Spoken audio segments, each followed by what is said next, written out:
I used to think memory was optional, something you could file away in a drawer marked resolved and never open again. I was wrong.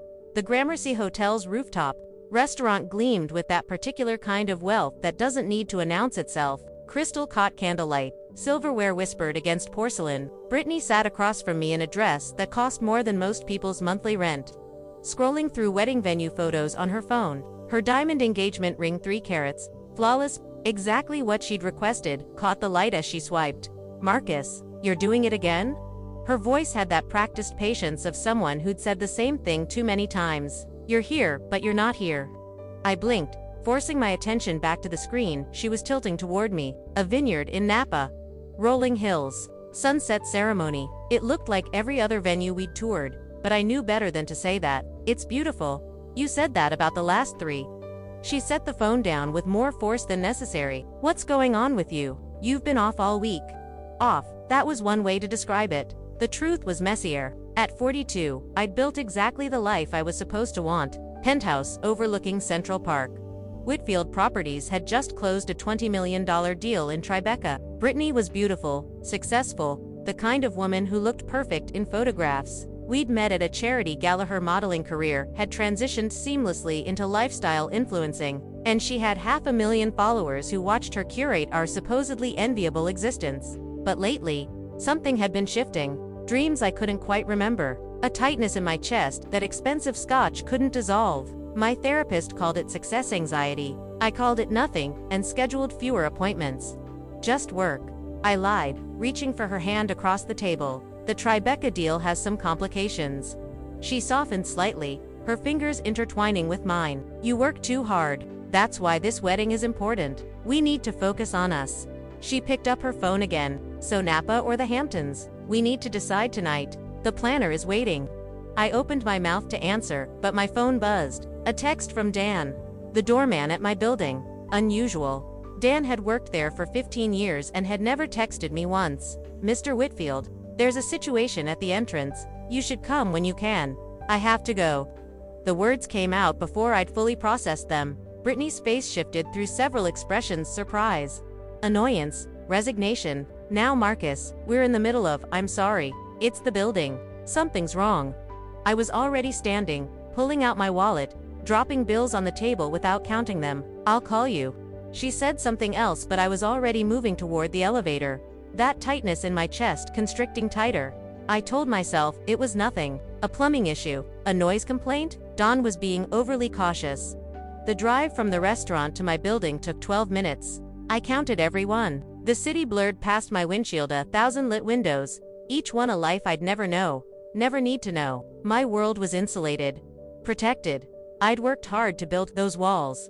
Dan was waiting in the building's marble lobby, his usual composed expression cracked with something I couldn't immediately identify. Not alarm exactly, something closer to discomfort. Mr. Whitfield. He stepped forward, lowering his voice even though we were alone. I wasn't sure if I should call her. There's a woman outside, on the bench by the entrance. She's been there for about 40 minutes. Okay. I waited for more. Homeless people occasionally camped near the building. The management usually called the police. Quietly, efficiently. And, she's pregnant, sir. Very pregnant. And he hesitated in a way that made my skin prickle. She asked if you still lived here. The world tilted slightly. What? She knew your name. She seemed, I don't know. Sir, I thought you should know before I called anyone. I was already moving toward the glass doors, my reflection fragmenting across them as I pushed outside. The November air bit through my jacket. The bench by the entrance was positioned under a lamp, probably designed by some architect who thought about aesthetics rather than the people who'd actually use it. She was there, curled into herself despite the obvious swell of her belly. Her coat was too thin for the weather, her hands tucked under her arms for warmth. She wasn't looking at me. She was staring at the sidewalk like it held answers. She'd been searching for too long. And even though it had been 12 years, even though time had carved lines around her eyes that hadn't been there before, even though everything about this moment felt impossibly new, her, Jasmine, the name felt foreign in my mouth, a word from another language, another life. She looked up slowly, and when her eyes met mine, something inside my chest cracked open. Those eyes. I'd written poems about those eyes when I was 23 and stupid enough to believe love was simple. Marcus. Her voice was hoarse, quieter than I remembered. I'm sorry, I didn't know where else to go. My mind was racing, trying to process what I was seeing. Jasmine Davis, here, pregnant, on my doorstep. The last time I'd seen Herbert, I shut that thought down before it could fully form. I'd gotten very good at that over the years. Are you hurt? It was the only question my brain could produce. Do you need an ambulance? I'm fine. She started to stand, then swayed. I reached for her instinctively, my hand on her arm. And she was so thin beneath the coat that something cold slid through my stomach. When was the last time she'd eaten properly? You're not fine? Don had appeared beside me, professional concern on his face. Ma'am, please sit back down. I can call. I don't need anything. Jasmine's voice carried a thread of steel that memory suddenly supplied. She'd always been proud, even when we were young. Especially when we were young. I just need to talk to Marcus. Just for a minute, then I'll leave. She was looking at me like I held something she needed, and the weight of that gaze was unbearable. I could feel Dan watching us both, trying to piece together a story from fragments. Behind us, the warm glow of my building's lobby felt like a stage set from someone else's life. Let's get you inside, I heard myself say. You can't stay out here. I don't want your charity. The words came out sharp, defensive. I just needed to ask. She stopped, her hand moving to her stomach, her face tightening in a way that sent alarm shooting through me. Jasmine, when's the last time you saw a doctor? She didn't answer. She didn't need to. I could see it in the hollow of her cheeks, the way her hands trembled from more than cold. This woman was hanging on by threads that were close to snapping. Dan, call Dr. Richardson. Tell him I'm bringing someone to Mount Sinai, and I need him to meet us there. I was already pulling out my keys, gesturing to my car still running at the curb where I'd abandoned it. No. Jasmine tried to pull away, but she was weak, and I was stronger, and something ancient and primal in me was screaming that this woman, this pregnant woman, who'd appeared like a ghost from my past, needed help, whether she wanted to admit it or not. You don't get to say no. The words came out harder than I intended. You came to my building. You asked for me. Now you're getting me, and we're going to the hospital. For a moment, I thought she'd fight. I could see it in her eyes, that same defiance that had made me fall in love with her when we were kids, who thought we understood the world. But then something in her seemed to collapse, and she nodded once. Briefly. Getting her into the car took longer than it should have. She moved like someone whose body had betrayed her too many times to trust it. I found myself supporting most of her weight, her shoulder pressed against my ribs, and the intimacy of it was jarring. This was a stranger. 12 years turned everyone into strangers. As I pulled into traffic, Jasmine leaned her head against the window, her breath fogging the glass. She didn't look at me, didn't speak. In the rearview mirror, I could see Dan still standing on the sidewalk, phone pressed to his ear, probably calling building management to report the incident. How far along are you? I asked, if only to fill the silence. 34 weeks. Her voice was flat, factual. Due in December? 34 weeks. 6 weeks from delivering a baby. 6 weeks from needing every resource a new mother required. And she was on my bench, in a coat that wouldn't survive the winter. The father, I started, then stopped. It wasn't my business. None of this was my business, except that it was. Somehow, it absolutely was. There is no father. She said it simply, without self-pity. Just a fact. There's just me. Something in my chest was constricting again, tighter now, almost painful. I wanted to ask how she'd ended up here, where she'd been for 12 years, why she'd come to me of all people, but the questions felt too big, too invasive for this fragile truce between us. The hospital's emergency entrance was bright and efficient. I'd been here before donor events, a board meeting once. Money opened doors in New York, and I had enough of it to walk through them without asking. Within minutes, a nurse had taken Jasmine back, and I was standing in the waiting room, my hands in my pockets, trying to understand what had just happened. My phone buzzed. Brittany. I'd forgotten to call her back. Where are you? What's going on? I stared at the message, then put the phone away without answering. How could I explain this when I didn't understand it myself? Dr. Richardson appeared after what felt like hours but was probably 30 minutes. He was in his 60s, the kind of doctor who still made house calls if you paid him enough. I'd sent enough business his way over the years that he owed me discretion. Marcus. He pulled off his glasses, cleaning them with a cloth from his pocket. Your friend is stable for now, but she's severely malnourished. The baby shows signs of stress. If she'd waited another week, ... He let that sentence hang unfinished. But she's okay. My voice sounded strange to my own ears.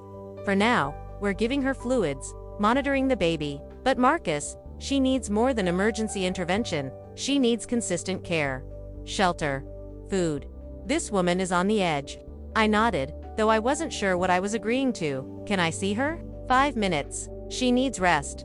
She was in a curtained-off area, an IV in her arm, monitors beeping softly around her. Her eyes were closed, and for a moment I thought she was asleep. Then she spoke without opening them. You didn't have to do this. You came to my building. I pulled up a chair, keeping my distance. That made it my business. I shouldn't have. Her eyes opened, focusing somewhere past me. I just thought. I don't know what I thought. There was something in her hand, I realized. A piece of paper, worn soft from handling, folded small. She was holding it like a talisman. When she saw me looking, she moved to hide it. But her movements were slow, tired. It slipped from her fingers, floating to the floor between us. I picked it up without thinking, and when I unfolded it, my own handwriting stared back at me from 12 years ago. The letters were faded but legible.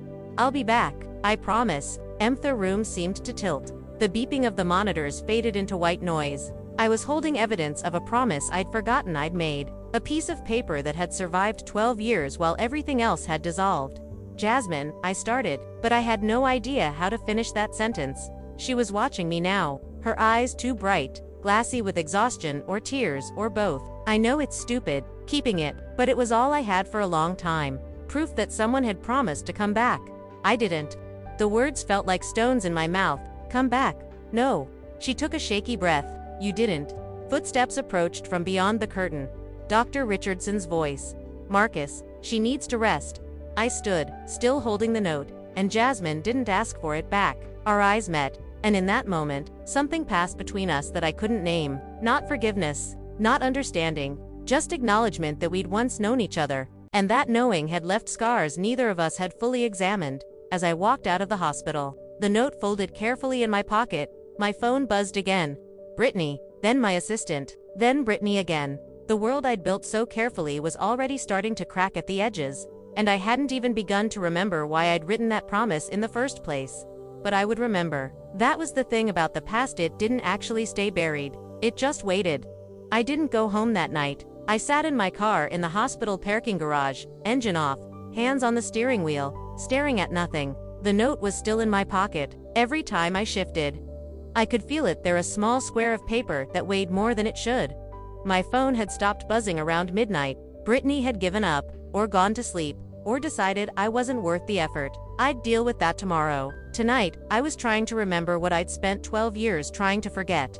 The first memory came slowly, like something surfacing from deep water. A coffee shop near Columbia. I was 23, finishing my master's in real estate development.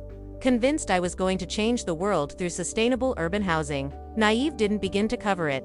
She'd been sitting by the window, reading Baldwin, her hair natural then, pulled back with a scarf. I'd noticed her before, you couldn't not notice Jasmine Davis. She had this presence, this way of moving through space. Like she owned it, even though I'd later learn. She was working 2 jobs to pay for her education degree in eating ramen most nights. I'd spilled coffee on her bag, apologized. She'd looked up at me with those eyes and said something that made me laugh. I couldn't remember what now, just that I'd laughed. And she'd smiled. And somehow we'd been talking for 2 hours about James Baldwin and gentrification, and her dream of teaching in underserved schools, and my naive plans to build affordable housing that didn't look like affordable housing. You think you can save the world with good architecture? She'd asked, teasing but not cruel. I think I can try, I'd said. She'd written her number on a napkin. Then try, and call me if you want to talk about whether it's actually working. I'd called, we'd talked, and then we'd kept talking. For months, until talking turned into everything else. She'd moved into my apartment studio in Washington Heights that we could barely afford together but pretended was enough. We were young, we were in love, we genuinely believed that was sufficient. The second memory was sharper, more painful. The test. 2 pink lines. Jasmine sitting on the bathroom floor of that tiny apartment, staring at the stick like it was a bomb that had just started ticking. I'd come home from a late class to find her there, and the look on her face had stopped my heart. I don't know how this happened, she'd whispered. We were careful. We had been. Mostly. Except for that weekend in Boston, at her friend's wedding. When we'd drunk too much wine and the hotel room had felt like its own universe and consequences seemed like something that happened to other people. I'd sat down next to her on that bathroom floor, my back against the tub, and I'd said the words that felt true in that moment. We'll figure it out. Together. She'd leaned her head on my shoulder. I'm scared. Me too. I'd kissed her temple. But we're smart. We're capable. We can do this. The third memory was the one I'd buried deepest. The one that had been clawing at the back of my mind since I'd seen Jasmine on that bench. I'd been avoiding it for 12 years, but sitting in that parking garage at 2 in the morning with a note burning a hole in my pocket. There was nowhere left to hide. My mother. Her face when I'd told her Jasmine was pregnant. The way her expression had shifted from shock to something colder, more calculating. My mother had built herself up from nothing, a single mother who'd put herself through nursing school while working nights, who'd given me every opportunity she never had. I'd worshipped her for it. I'd also feared her in ways I didn't fully understand. That girl is trapping you. She'd said it calmly, like she was diagnosing a disease. You're about to start your career. You have opportunities most people would kill for, and she's going to take all of that away. She's not trapping me. We love each other. Love. My mother had laughed, bitter and knowing. You think love pays rent. You think love puts food on the table. That girl comes from nothing. Marcus. She sees you as her ticket outs. That's not true. You don't even know her. I know her type. I was her type once. And I know what happens to young men who let their hearts make decisions their heads should make. Your father don't. I'd cut her off. My father was the wound we never discussed. The man who'd promised to come back and never did. The ghosts that haunted both of us in different ways. I'm trying to protect you, she'd said, softer now, taking my hand. You're my son, my only son, and I won't watch you throw your life away on a mistake. A mistake. She'd called our baby a mistake. The fourth memory came fast, brutal. Jasmine's face, when I'd started pulling away. The way she'd noticed before I'd fully admitted to myself what I was doing. How I'd started staying late at the library when I didn't need to. How I'd stopped talking about the future in terms of we, and started talking about it in terms of I don't know. Marcus, what's happening? She'd asked it one night, 3 months into the pregnancy, her hand on the small swell of her stomach. You're here, but you're not here. The same words Brittany had said to me tonight. Different woman, same accusation, same truth. I'm just stressed. I'd lied. The thesis, graduation, job applications. We're in this together. She'd tried to take my hand. Whatever you're feeling, we can talk about it. But we couldn't. Because what I was feeling was terror. Bone-deep existential terror. I was 23 years old. I had student loans that would take decades to pay off. The economy was still recovering from the recession, and I was about to be responsible for a tiny human who would need everything and whose existence would tie me to decisions I'd made when I was too young to understand their weight. My mother's voice in my head. You're throwing your life away. And underneath that, quieter but more poisonous. Just like your father. The fifth memory was the one that made me get out of the car and walk. I couldn't sit anymore. I couldn't be still with what was surfacing. The night I'd left, 4 months into Jasmine's pregnancy, I'd come home to find her on the couch, rubbing her stomach, talking to the baby, singing to it, some song her grandmother used to sing. She'd looked up when I came in, smiled. And that smile had felt like a knife because I'd already decided. I'd written the note while she was in the shower. 3 sentences. A promise I'd known even then I wouldn't keep. I'll be back, I promise. I'd left it on the table. I'd packed a bag. And when I heard the shower turn off, I'd walked out the door and kept walking. I'd gone to my mother's house in Westchester. I'd stayed there for a week, ignoring Jasmine's calls, deleting her voicemails without listening to them. And then I'd moved to a friend's place in Brooklyn, changed my number, and begun the process of erasing her from my life. I told myself she'd be fine, that she had family, that she was strong, that I was doing us both a favor by not dragging us both down. I'd told myself a lot of things that let me sleep at night. I'd graduated, I'd gotten a job at a small development firm, I'd worked 80-hour weeks because that's what it took to get ahead. And also because work was the only thing that felt real anymore. I'd watched my bank account grow, I'd moved into better apartments, I'd dated casually, carefully, never letting anyone get too close. And I'd built a wall around those for months with Jasmine, brick by brick, until I'd almost convinced myself they'd happened to someone else. I was walking through Central Park now, the sky just starting to lighten at the edges. My feet had brought me here without conscious decision. The park was empty except for a few early joggers and someone sleeping on a bench near the entrance. I looked away from the person on the bench. I'd been looking away for 12 years. My phone buzzed. Brittany. I answered this time because I owed her that much. Where have you been? Her voice was sharp with worry and anger. I've been calling all night. I almost called the police. I'm sorry. The words felt inadequate. Something came up. Something complicated. More complicated than our wedding. More complicated than the fact that you walked out of our dinner and disappeared. Yes. I stopped walking. Brittany, I need to tell you something.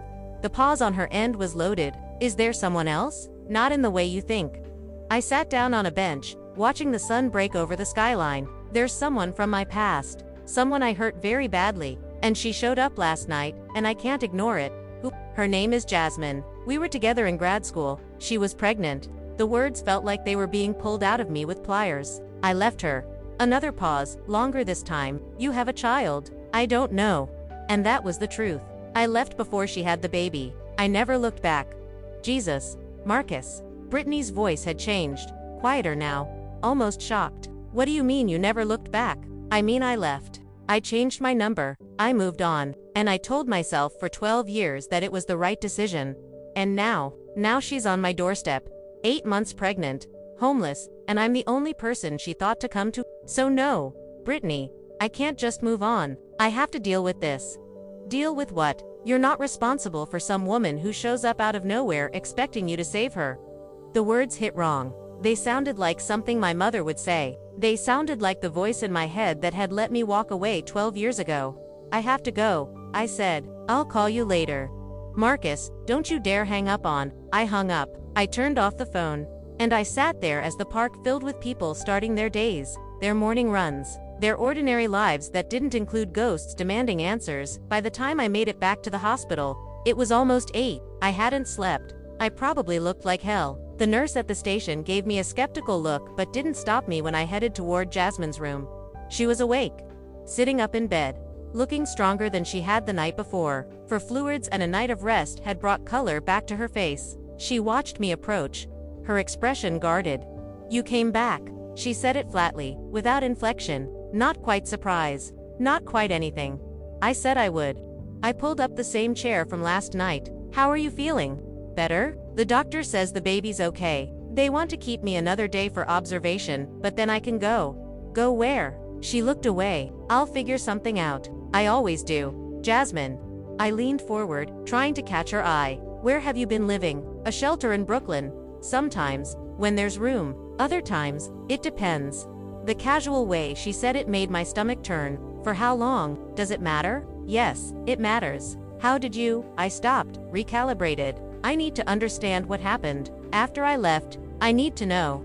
She was quiet for a long time. When she finally spoke, her voice was carefully neutral, like she was telling someone else's story. I lost the baby 2 months after you left. Miscarriage at 24 weeks. They tried to save her, but she trailed off, her hand unconsciously moving to her current pregnancy. It was a girl. The room tilted. I'd had a daughter. For 24 weeks I'd had a daughter. And I hadn't even known. And then I hadn't had a daughter. And I definitely hadn't known that.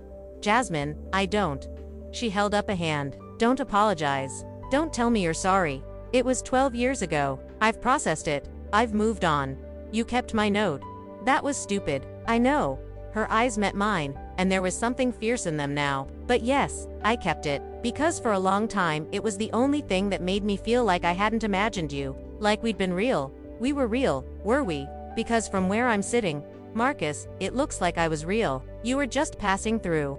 The accusation hung in the air between us. I wanted to defend myself, explain, make her understand that I'd been young and terrified and stupid. But all of that was true and none of it mattered. I'd left. That was the only fact that counted. I was scared, I said finally. I panicked. My mother told me you were trapping me, and some part of me believed her, or wanted to believe her because it made leaving easier. And I convinced myself you'd be better off without me dragging you down.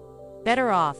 She laughed, sharp and bitter. You want to know how that worked out? I lost the baby. I lost my scholarship because I'd missed too many classes dealing with the pregnancy and then the miscarriage. I lost my apartment because I couldn't make rent alone. I went home to my mother, who told me she'd warned me about white boys who say pretty things. I worked retail for 3 years, trying to save enough to go back to school. And then my mother got sick cancer and every dollar I'd saved went to helping her. She died anyway.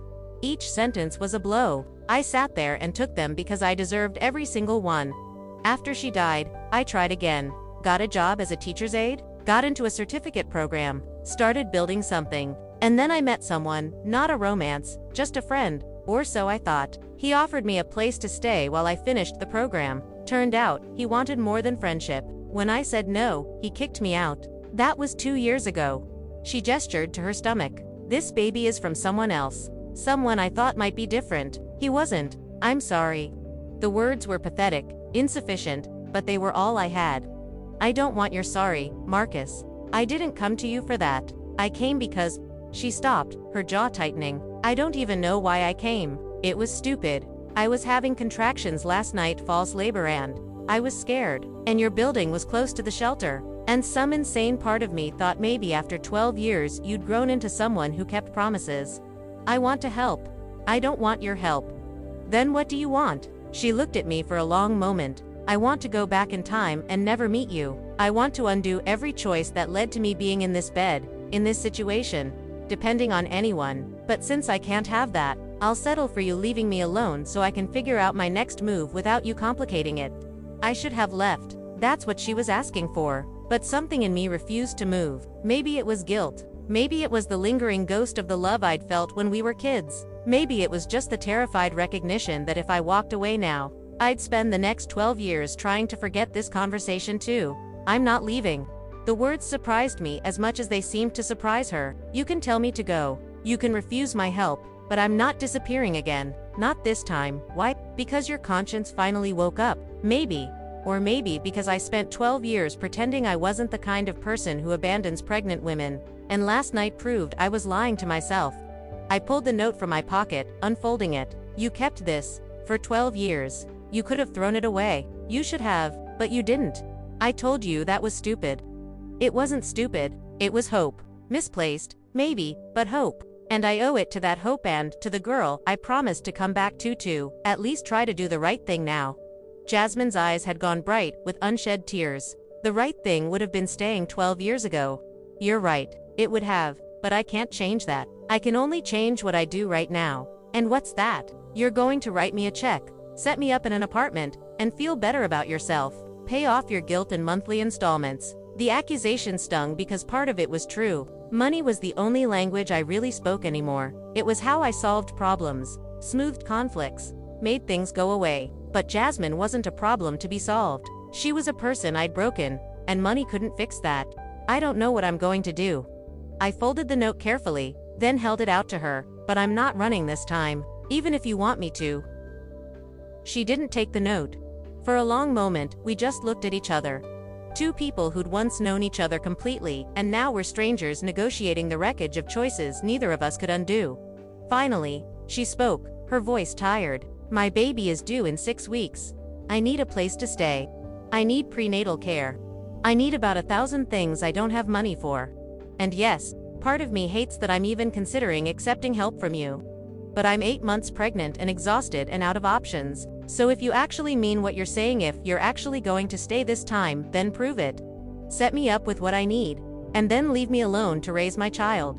It was a deal. A transactional, painful, completely reasonable deal. I should have said yes. Should have been grateful she was giving me a way to help that had clear boundaries and an endpoint.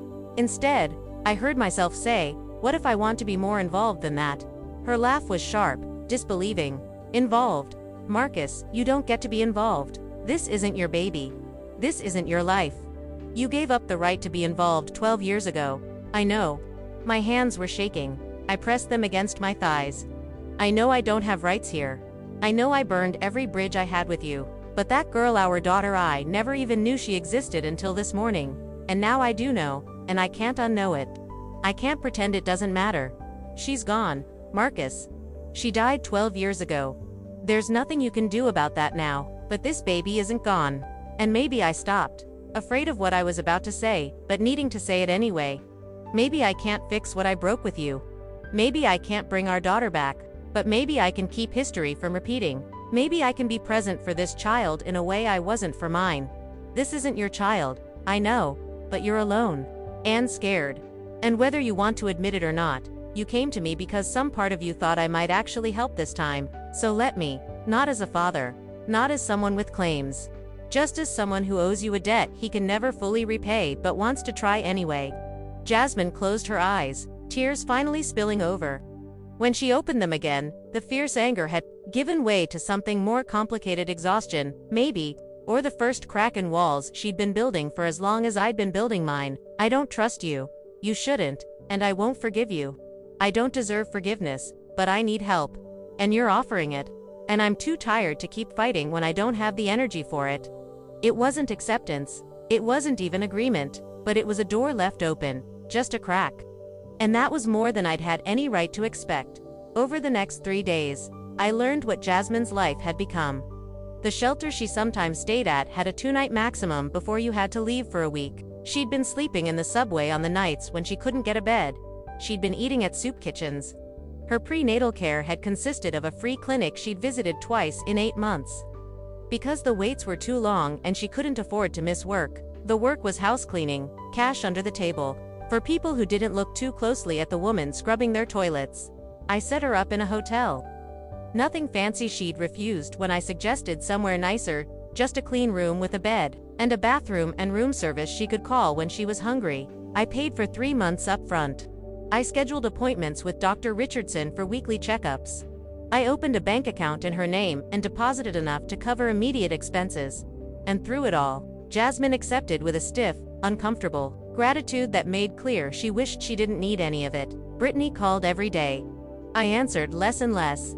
Our conversations, when they happened, were terse and circling the same drain. She wanted to know when I was coming back to reality. I couldn't explain that reality had shifted and I was still trying to find my footing. On the 4th day, I went back to my apartment for the first time since the night I'd found Jasmine. The place felt different to clean, too empty, too much like a stage set for a life I wasn't sure I wanted anymore. Brittany had left her key on the kitchen counter with a note, short, to the point. The wedding was off.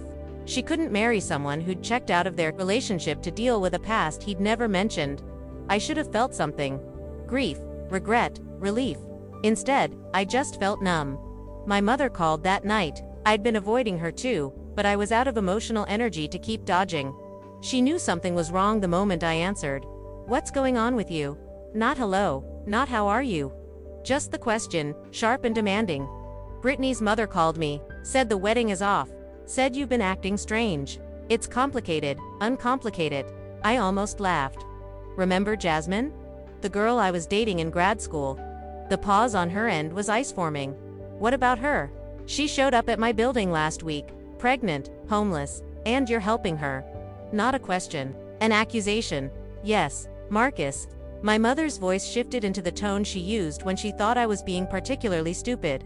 That woman walked out of your life 12 years ago. She's not your responsibility. I walked out of her life, not the other way around. Because I told you to. Because it was the right thing to do. You were 23 with your whole future ahead of you, and she was trying to trap you with a baby. She lost the baby. The words came out flat, hard. The baby we made together. The daughter I never knew about because I ran. She lost her at 24 weeks, 2 months after I left. The silence on the other end stretched so long, I thought the call had dropped. Then, I didn't know. Neither did I because I didn't answer her calls. I didn't check on her. I just assumed everything worked out fine because that made it easier to sleep at night. Marcus, I need you to hear this. Mom, I had a daughter. For 24 weeks, I was a father. And I never even knew until it was too late. And you, I had to stop. Had to breathe through the rage and grief mixing together in my chest. You convinced me that walking away was the right choice. That Jasmine was the problem. And I believed you because it was easier than admitting I was scared. I was protecting you. From what? Responsibility. Love. Being the kind of man who stays even when it's hard. From being your father. Her voice cracked. I was protecting you from being him. And there it was. The thing we'd never said out loud. My mother had spent her entire life terrified I'd turn into the man who'd abandoned us. And that fear had become a self-fulfilling prophecy. She'd convinced me that leaving was strength. That protecting yourself mattered more than protecting others. And I'd internalized that lesson so completely, I'd become exactly what she feared. I'm not Dad, I said quietly. But I'm not innocent either. I made my own choices. And now I'm trying to make different ones. By throwing money at a problem that isn't yours. By being present. By not running. By doing what I should have done 12 years ago, even if it's 12 years too late. My mother was quiet for a long time. When she finally spoke, her voice was smaller, more uncertain. What if she leaves again? What if you get invested and she disappears? Then I deal with it. But I'm not going to not try just because I'm afraid of being hurt. After we hung up, I sat in my apartment and stared at the walls I'd filled with expensive art and carefully curated furniture. Everything in this space was designed to project success, sophistication, the kind of life that came from making all the right choices. But it was hollow. I'd known that on some level for a while. Seeing Jasmine had just made it impossible to ignore. I found my old laptop, the one from grad school. I hadn't opened it in years. But somewhere in its files was a folder I'd never been able to delete. Photos of Jasmine and me. Young, stupid, happy. I looked like a stranger to myself in those pictures. That kid had believed in things, in love, in second chances, in building something meaningful with another person. That kid would have stayed, and maybe that's what hurt most. Not that I'd left, but that I'd become someone capable of leaving. That I'd traded the person I wanted to be for the person I thought I needed to be. And 12 years later, I had the life I'd thought I wanted and absolutely none of the things that mattered. A week after finding Jasmine, I got a call from Dr. Richardson. His voice was carefully neutral, which immediately set off alarms. Marcus, Jasmine had some complications during her checkup today. Elevated blood pressure. Signs of preeclampsia. We need to monitor her closely. If it worsens, we may need to induce labor early. The words hit like a physical blow. How early? She's at 35 weeks now. Ideally, we'd wait until 37. But if her condition deteriorates, we can't risk waiting. The baby would be premature but viable. Viable. Such a clinical word for a life hanging in the balance. What does she need? Rest. No stress. Consistent monitoring. She can't be alone right now. Marcus, if something happens, if her blood pressure spikes, she needs to be able to get to the hospital immediately. The hotel room I'd set her up in suddenly felt inadequate. She was alone there, with no one to check on her, no one to notice if something went wrong. I made a decision before I could overthink it. She can stay with me. I have a guest room. I can work from home. I'll make sure she gets to all her appointments. Dr. Richardson was quiet for a moment. Are you sure that's wise? Given your history, no, but it's necessary. When I showed up at Jasmine's hotel room to make the offer, she was sitting on the bed, staring at the wall. She looked smaller than before, more fragile. The news about preeclampsia had scared her. I could see it in the set of her shoulders, the way her hands wouldn't stop moving to her stomach. The doctor called you. She said it like a fact, not a question. He's concerned. So am I? I'll be fine. I've been managing on my own for a long time. Jasmine, you can't manage this alone. If something happens, if you need to get to the hospital in the middle of the night, who's going to help you? She didn't have an answer for that. Come stay at my place. Just until the baby's born. You'll have your own room, your own space. I won't bother you, but at least I'll know if something goes wrong. She looked at me for a long time, and I could see the war happening behind her eyes. Pride versus practicality. Independence versus survival. Finally, just until the baby's born. Just until then, she moved into my guest room that afternoon. It was strange having her in my space. This ghost from my past suddenly made solid and present. She moved carefully through the apartment, touching nothing, making herself as small as possible. I gave her the tour, showed her where everything was, told her to help herself to anything in the kitchen, tried to make it clear this was temporary shelter, not a prison. That first night, I lay awake in my own bed, aware of her presence down the hall. I kept listening for sounds, footsteps, the bathroom door, anything that might indicate she needed help. But the apartment stayed quiet, and eventually I fell into uneasy sleep. The next morning, I found her in the kitchen, making tea. She startled when I walked in, like she'd been caught doing something wrong. Sorry, I should have asked. You don't need to ask. I told you, this is your space too. At least for now. We stood there awkwardly. Two people who'd once known how to be comfortable with each other and had forgotten the language. I made coffee. She sipped her tea. Neither of us knew what to say. It was Jasmine who finally broke the silence. Why are you doing this? Really? I'd been asking myself the same question. Because I can. Because you need it. Because I stopped searching for the truth underneath the easy answers. Because 12 years ago I made a choice that I can't undo, and maybe helping you now doesn't fix that, but at least it's something. You think this evens the score? No. There is no evening the score, but that doesn't mean I shouldn't try to do better now than I did then. She studied me over the rim of her teacup. You're different than I remember. So are you. Harder, stronger. I met her eyes. You survived things I can't imagine. That takes strength. For a moment, something softened in her expression, then she looked away, the wall going back up. Don't romanticize what happened to me, Marcus. There's nothing beautiful about survival when you don't have a choice. She was right, and I knew I had to be careful not to turn her pain into some kind of redemption story for myself. This wasn't about me feeling better. It was about her having what she needed to bring a healthy baby into the world. Over the next 2 weeks, we fell into an uneasy rhythm. I worked from my home office. Jasmine spent most of her time in the guest room, reading books I'd ordered for her, watching television, resting as the doctor had ordered. We ate dinner together, sometimes, mostly in silence. The weight of everything unsaid hanging between us. But slowly, carefully, something began to shift. Small conversations about nothing important. Her mentioning a book she'd read. Me asking if she needed anything from the store. The beginning of something that wasn't quite friendship but wasn't hostility either. And then one night, 3 weeks after she'd moved in, I heard her crying. Soft, muffled sobs coming from the guest room. I stood outside her door, hand raised to knock, frozen by uncertainty. Did she want comfort? Did she want to be left alone? Was I the last person who should be offering either? I knocked softly. Jasmine, are you okay? The crying stopped abruptly. A long pause. Then, I'm fine. She wasn't fine. I knew she wasn't fine, but I also knew that sometimes I'm fine meant don't push, and I'd lost the right to push years ago. I'm here if you need anything, I said through the door, and then I went back to my room, feeling helpless and useless and painfully aware that proximity wasn't the same as presence.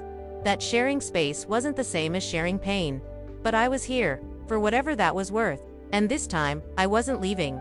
The call came at 3 in the morning. I was already half awake. I'd been sleeping lightly for weeks. Some part of my brain always listening for sounds from the guest room. When I heard Jasmine's door open, then the quiet gasp of pain. I was on my feet before I'd fully processed what was happening. She was in the hallway, one hand braced against the wall, the other pressed to her stomach. Her face was tight with pain, sweat beading on her forehead despite the apartment's cool air. It's time, she said, her voice strained. The contractions started an hour ago. They're getting closer. I was already moving, grabbing my keys, helping her toward the door. She was 36 weeks earlier than ideal, but Dr. Richardson had warned us this might happen. The preeclampsia had been getting worse, despite the bed rest. We'd been living on borrowed time. The drive to Mount Sinai was a blur of red lights and empty streets. Jasmine breathed through contractions in the passenger seat, her fingers digging into the armrest. I kept one hand on the wheel and wanted desperately to reach for her with the other, but I didn't. That comfort wasn't mine to give anymore. Dr. Richardson met us at the emergency entrance. He took one look at Jasmine and immediately began issuing orders to the nurses. Blood pressure check. Fetal monitoring. 4 fluids. The words washed over me as I stood uselessly in the hallway, watching them wheel her away. A nurse stopped me before I could follow. Are you the father? The question hit like a punch. No. I'm what was I? Not the father, not her husband, not even really her friend. I'm the person who brought her. The nurse's expression shifted to something like pity. You can wait in the family lounge. We'll update you when we can. But Jasmine's voice cut through the chaos. Let him stay. Everyone turned to look at her. She was already in a hospital gown, monitors being attached to her swollen belly, her face pale but determined. He stays, she repeated. I don't. She stopped, another contraction gripping her. When she could speak again, her voice was quieter. I don't want to be alone. Dr. Richardson nodded at me. Then stay, but stay out of the way. The next 6 hours were the longest of my life. Labor was nothing like what I'd imagined, not that I'd spent much time imagining it. It was brutal and exhausting and utterly ordinary all at once. Jasmine labored with a fierce, quiet determination that reminded me why I'd fallen in love with her in the first place. She didn't scream, she didn't curse, she just breathed and pushed and endured. I stayed in the corner, out of the way as ordered, watching doctors and nurses move with practiced efficiency. Occasionally Jasmine's eyes would find mine across the room, and in those moments I saw something I couldn't quite name. Not forgiveness, not even acceptance, just acknowledgement that I was there, that I'd kept my word this time. When her blood pressure spiked dangerously during a contraction, the room's energy shifted. Dr. Richardson's calm voice took on an edge of urgency. More monitors, more medications, the possibility of an emergency C-section discussed in low, rapid tones. And then Jasmine reached out her hand, her eyes locked on mine, not asking, not demanding, just reaching. I was at her side before I'd made a conscious decision to move. Her fingers wrapped around mine, grip crushing, and I held on like I was the one who needed anchoring. "You're okay," I heard myself saying. "You're both going to be okay." She didn't respond, just held tighter. And I realized these were the first words of comfort I'd offered her in 12 years. Too little, too late. But something. The baby came at 9:47 a.m. A girl, 5 pounds, 3 ounces. Her cry was strong and immediate, a sound that somehow rewrote every certainty I'd built my life around. The nurses moved quickly, checking her, cleaning her, wrapping her in a blanket before placing her on Jasmine's chest. And the expression on Jasmine's face, in that moment, pure, exhausted, overwhelmed love made something crack open in my chest. This is what I'd run from. Not the responsibility, or the fear, or the sacrifice. I'd run from the intensity of this love. From the knowledge that another person's life would matter more than my own. From that moment forward, I'd been a coward. And seeing Jasmine with her daughter, I finally understood exactly how much that cowardice had cost us both. They let me stay while Jasmine rested. The baby she hadn't named her yet slept in a bassinet beside the bed. I sat in the corner, watching them both, trying to process the weight of what I'd just witnessed. When Jasmine woke, she found me still there. "You don't have to stay." "I know, Marcus," she stopped, her voice catching. "Thank you for being here, for letting me stay." For she couldn't finish. "You don't have to thank me." "I do, though, because you could have turned me away that first night, and you didn't." I moved closer, careful not to intrude on the small sacred space she'd created with her daughter. "Can I ask you something?" She nodded. "What are you going to name her?" A small smile, the first real one I'd seen in weeks. "Hope. Her name is Hope." Of course, it was because despite everything, despite all the ways life had tried to break her, Jasmine Davis still believed in hope. And that made her infinitely stronger than I'd ever been. Over the next 2 days, I watched Jasmine transform into a mother. She was terrified and exhausted and completely natural at it all at once. The nurses taught her how to feed Hope, how to change her, how to read her different cries, and I watched from the margins. A witness to something I had no right to be part of but was grateful to see nonetheless. On the 3rd day, Dr. Richardson cleared them both for discharge. Jasmine's blood pressure had stabilized. Hope was healthy, despite being premature. They could go home.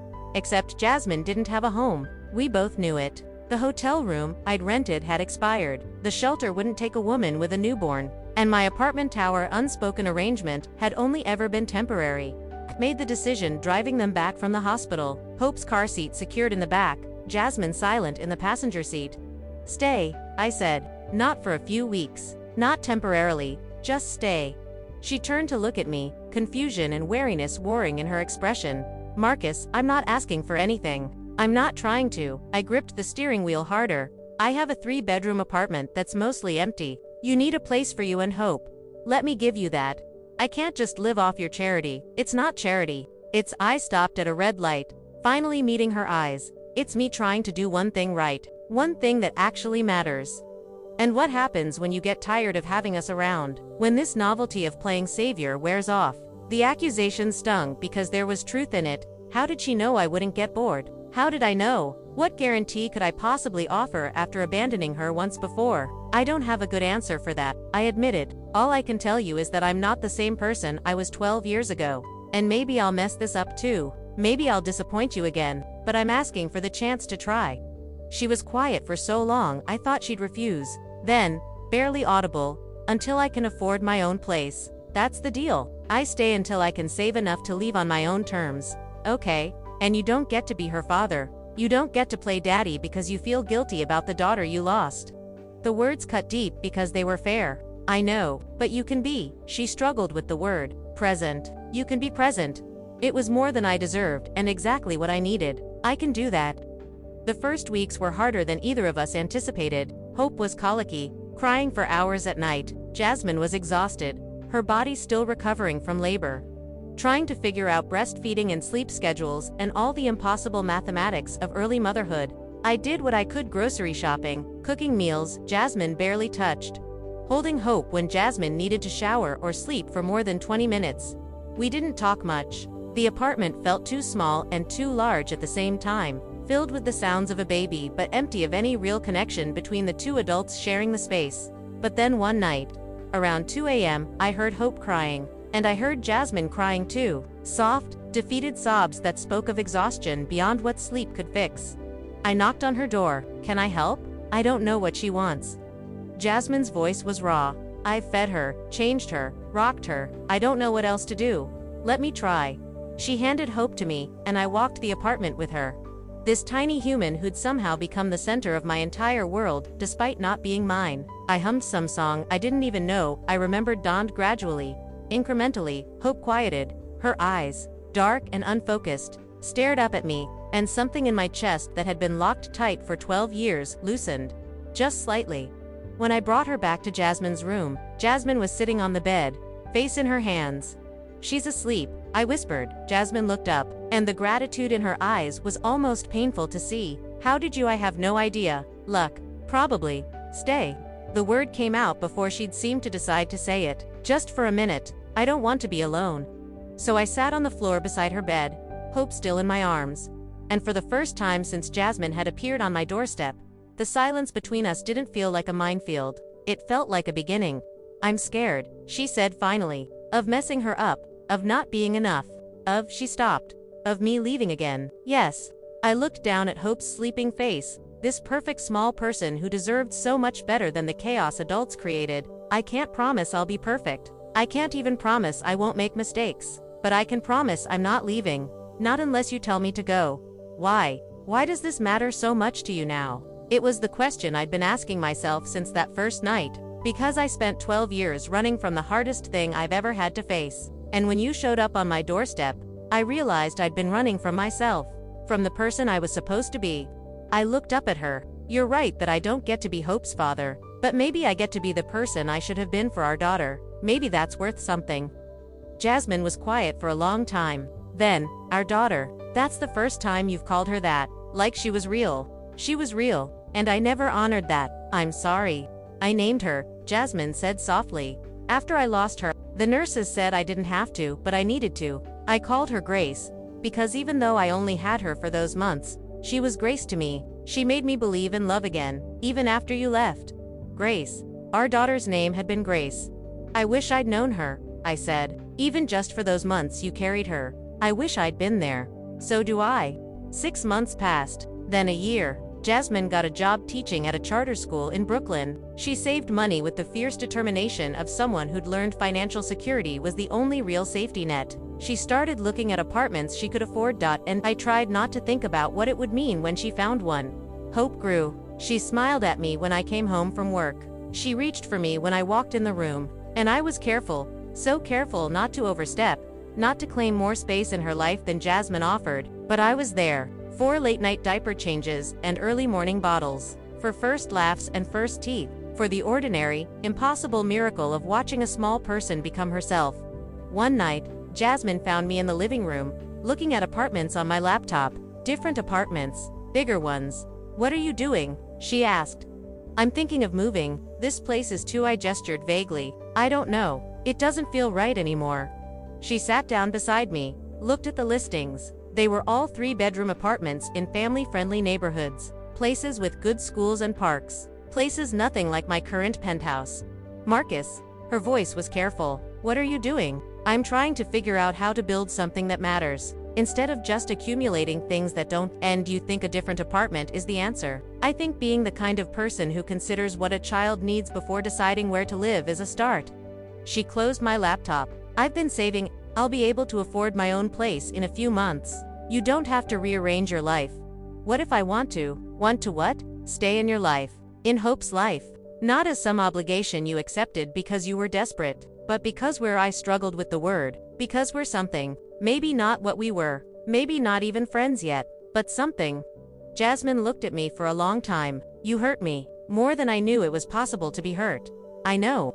And I don't know if I'll ever fully forgive you for that. I don't expect you to. But Hope," she stopped, her voice catching. "Hope deserves people in her life who show up. who stay, who don't run when things get hard. And you've been that person for her. For us. For longer than I thought you would be. I'm not going anywhere, Jasmine, prove it. She stood up, not with words, not with apartments or money. Prove it by still being here in a year, in 5 years. Prove it by being the person you say you want to be. It wasn't forgiveness. It wasn't even acceptance, but it was a chance, and that was more than I'd had any right to expect. I think about Grace sometimes. I imagine what she would have been like. I imagine the life we might have built if I'd been brave enough to stay, but I can't change the past. All I can do is honor her memory by being present now, by not running from the hard things, by choosing, every single day, to be the person I should have been 12 years ago. I never did reopen that old diary. I didn't need to. The truth of who I'd been was already written in Jasmine's eyes, in the life she'd built despite me, in the daughter I'd never known, and the daughter I'd never have any claim to. But hope beautiful. Impossible hope. She calls me Marcus, not Dad. I'll never be that, but sometimes, when Jasmine's at work and I'm the one picking Hope up from daycare, the teachers assume, and I don't correct them, not because I want to claim something I haven't earned, but because in those moments, I let myself imagine what it might have been like if I'd chosen differently all those years ago. 3 years after that first night, Jasmine and Hope are still here. She found an apartment she could afford. She never moved into it. We've never discussed why. Some truths are too fragile to examine too closely. We're not together. We're not in love the way we once were. But we're family, the complicated, imperfect kind. That's built from broken pieces and second chances, and the quiet choice to keep showing up, and that note, the one that started everything. It's framed now, hanging in Hope's room. A reminder that promises matter, that words carry weight, that I'll be back means nothing unless you actually come back. I came back. 12 years too late and for the wrong person, but I came back, and this time, I'm staying.